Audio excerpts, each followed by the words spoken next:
Bom dia! No Café Filosófico de hoje, estamos diretamente dos estúdios IF Baiano. E hoje a gente vai explorar um pouco sobre a vida e as ideias de um dos pensadores mais importantes da teoria política, Montesquieu. Para nos ajudar a entender melhor suas contribuições, temos o prazer de entrevistar esse especialista em filosofia política, conhecido principalmente por suas ideias revolucionárias sobre a separação dos poderes e suas análises profundas sobre sistemas políticos e leis. Nascido em 18 de janeiro de 1689, na França e formado em Direito, Montesquieu ganhou fama com sua obra O Espírito das Leis, no qual introduzia a teoria da separação dos poderes. Prepare-se para uma grande jornada pelo pensamento deste grande filósofo do século XVIII. Bom dia, Montesquieu. É um grande prazer ter a oportunidade de conversar com o senhor hoje. Bom dia a todos. Bom dia, Malu. Sua obra, particularmente, O Espírito das Leis, teve um impacto profundo na teoria política e na forma como entendemos a separação dos poderes. Embora o senhor fosse o homem das ciências, você não se dedicou aos abstratos estudos racionalistas e empiristas comuns do século XVII. Seu interesse voltou-se para aquilo que o ser humano faz na coletividade: moral, costumes e política. Mesmo sendo nobre, sua obra é completamente contrária ao absolutismo, sendo a favor de um Estado politicamente liberal, onde deve haver um corpo de leis para reger a atuação daqueles que cuidam do Estado e dos cidadãos em geral. Para o senhor, o Estado deveria ser repartido em 3 esferas de poder. Como surgiu essa ideia de separação e por que ela é tão importante para a democracia? A ideia da separação dos poderes nasceu da observação das falhas de governos, onde o único indivíduo ou grupo detinha todo o poder. Quando o poder legislativo, executivo e judiciário estão concentrados nas mesmas mãos, o abuso é inevitável, pois não há controle ou limite para as ações de quem governa.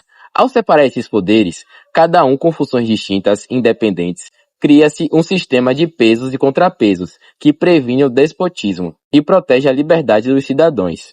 Sem essa separação, a liberdade política seria impossível. Em sua fala, você cita o sistema de pesos e contrapesos para prevenir o despotismo e proteger a liberdade dos cidadãos. Como isso seria aplicado? O sistema de freios e contrapesos consiste no controle do poder pelo próprio poder, sendo que cada poder teria autonomia para exercer sua função, mas seria controlado pelos outros poderes. Aplicar esse sistema significa conter os abusos dos outros poderes para manter certo equilíbrio. Por exemplo, o judiciário, ao declarar a inconstitucionalidade de uma lei, é um freio ao ato legislativo que poderia conter uma arbitrariedade.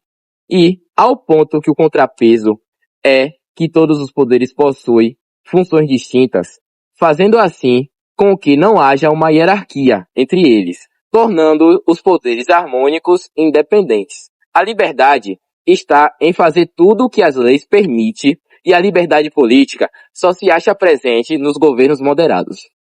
O filósofo escreveu dezenas de tratados, ensaios e artigos que versam em sua maioria sobre política. No entanto, podemos destacar O Espírito das Leis, sua obra mais famosa. Queríamos saber quais pensadores e eventos históricos influenciaram a escrever esta obra.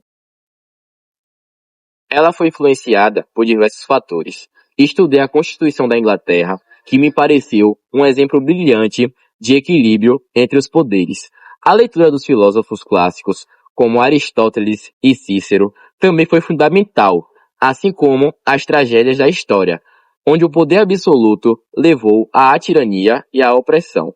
Além disso, o contexto de um sistema absolutista na França me levou a refletir sobre as necessidades de reformas profundas para garantir a justiça e a liberdade. Nesta obra, o senhor argumenta que as características físicas de um país, como o clima, o relevo e a localização geográfica, influenciam diretamente o comportamento humano e, consequentemente, as leis e instituições políticas. Como se daria esta influência? Eu acredito que o clima afeta o temperamento e a disposição das pessoas. Por exemplo, climas quentes tendem a tornar as pessoas mais apaixonadas e impulsivas, enquanto climas frios tendem a promover um comportamento mais moderado e reservado. Essas diferenças influenciam a forma como as sociedades se organizam e como as leis são criadas. A localização geográfica de uma nação também molda suas leis e governo. Em meus estudos, observei que países montanhosos, com relevo difícil, tendem a desenvolver governos mais descentralizados e a valorizar a independência, enquanto regiões planas e facilmente acessíveis podem desenvolver governos mais centralizados. Acredito que as leis de um país devem ser adequadas à sua situação específica, considerando o clima e a geografia. Ou seja, não existe um modelo único de leis ou de governo que seja aplicável a todas as nações, pois cada uma deve ser ajustada às suas particularidades ambientais. Como você enxerga a aplicação de suas ideias nos governos modernos? Você acredita que a separação dos poderes está bem aplicada atualmente? Observo com satisfação que a separação dos poderes foi adotada por muitas nações e se tornou um princípio fundamental em muitas democracias modernas. No entanto, estou ciente que em alguns lugares essa separação é mais formal do que real. Há momentos em que o executivo tenta dominar o legislativo, ou quando o judiciário é pressionado a tomar decisões favoráveis ao governo. O verdadeiro desafio é manter o equilíbrio, garantindo que cada poder possa funcionar de forma independente e em benefício do povo, não de interesses particulares. Alguns críticos argumentam que a sua visão de separação dos poderes é utópica. Como você responde a isso? Acredito que, como todas as grandes ideias, a separação dos poderes é um ideal a ser perseguido, e não uma utopia inalcançável. Os desafios na implementação dessa ideia não são uma razão para abandoná-la, mas sim para trabalhar ainda mais diligentemente em sua realização. A natureza humana é falível, e o poder tende a corromper, como bem sabemos. É exatamente por isso que precisamos de sistemas que previnam a concentração excessiva de poder. A perfeição pode não ser atingível, mas o progresso em direção a ela é essencial para a sobrevivência das liberdades civis. Senhor Montesquieu, agradecemos sinceramente pelo tempo dedicado e pelos valiosos pensamentos compartilhados. Suas ideias sobre política e sociedade são verdadeiramente inspiradoras. Foi um prazer tê-lo conosco. Até breve. Muito obrigado pelo convite. Foi um prazer compartilhar minha teoria política com vocês.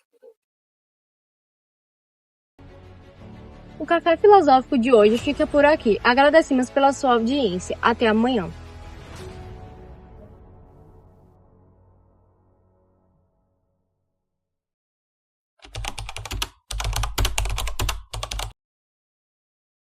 Ele foi um influente filósofo, jurista e político francês, reconhecido por suas contribuições fundamentais ao pensamento político e à teoria do direito.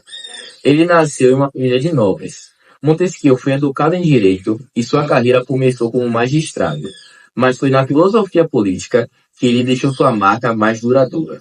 Montesquieu é mais conhecido por sua teoria da separação dos poderes, uma ideia revolucionária para a época, que propunha a divisão do poder estatal em 3 ramos independentes: o legislativo, que cria as leis, o executivo, que as aplica, e o judiciário, que julga as violações. Segundo ele, essa divisão seria essencial para evitar a concentração de poder e, consequentemente, o surgimento de tiranias. Essa ideia teve uma enorme influência na formação das modernas democracias, essencialmente na Constituição dos Estados Unidos e nas constituições de muitas outras nações ocidentais. Além disso, Montesquieu ele foi um grande crítico do despotismo e um defensor da liberdade política. Ele acreditava que o governo republicano, onde os cidadãos têm a voz ativa, era o ideal, mas também reconhecia que a monarquia constitucional, com freios e contrapeso, poderia ser eficaz na preservação da liberdade. Montesquieu morreu aos 76 anos, de uma febre. Estava quase cego.